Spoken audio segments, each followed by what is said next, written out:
My Lord, the President of the Court of Appeal, my ladies and my lords, my name is Nelson Harvey. I appear together with Esther Angawa for the first to fifth respondents in the consolidated four appeals. The bottom where it starts as follows. A constitution is supposed to be a permanent charter which is to endure for ages to come and not to be lightly altered to meet the temporary expedience of political parties.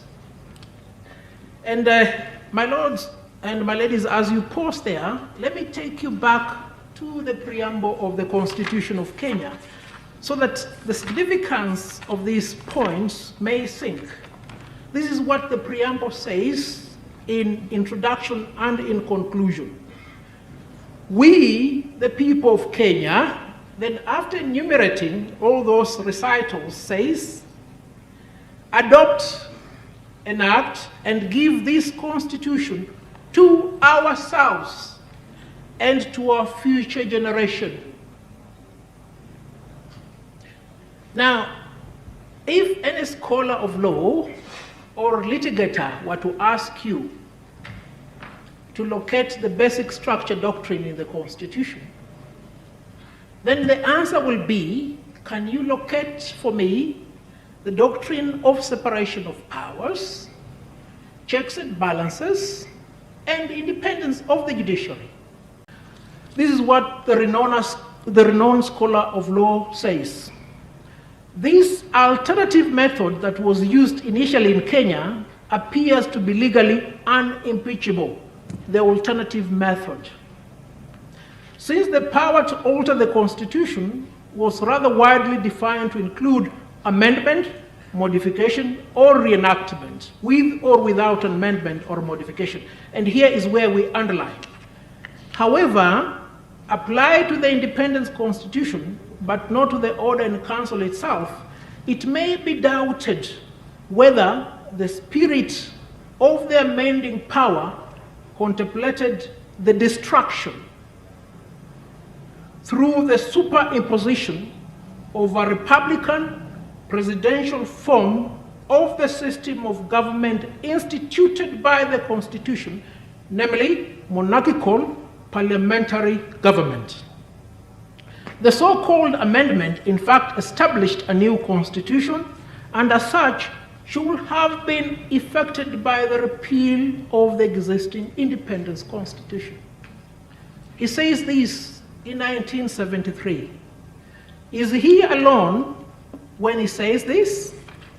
No, he's not alone. He is joined by Justice Aaron Ringera many years later. And this is what Justice Aaron Ringera said, commencing from page 688 at the last paragraph. Before I leave this aspect of the matter, let me comment on the previous amendments to the Constitution of Kenya. Since independence in 1963, there have been 38 amendments to the Constitution. The most significant involve a change from dominion to republic status. The dominion was this. There was a governor general, and then there was a prime minister.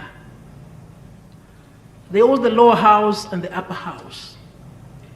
What we commonly refer as to Madaraka Day is the day that we were given a prime minister.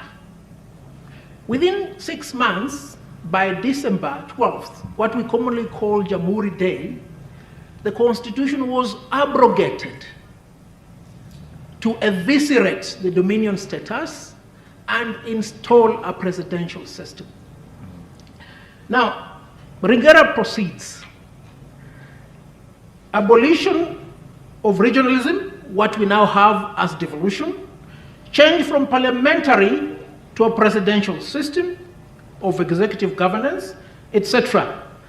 And this is how the learned judge, and he was indeed very learned, concludes. The effect of all those amendments was to substantially alter the Constitution, substantially alter the Constitution.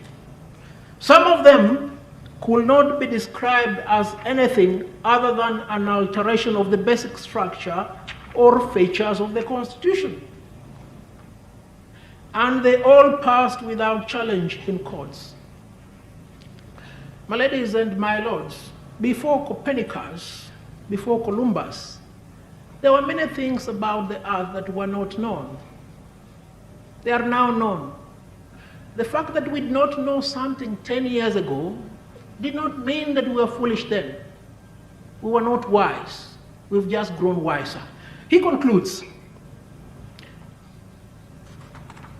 all I can say is in that respect is that unfortunately or fortunately, the changes were not challenged in the courts, and so they are part of our Constitution.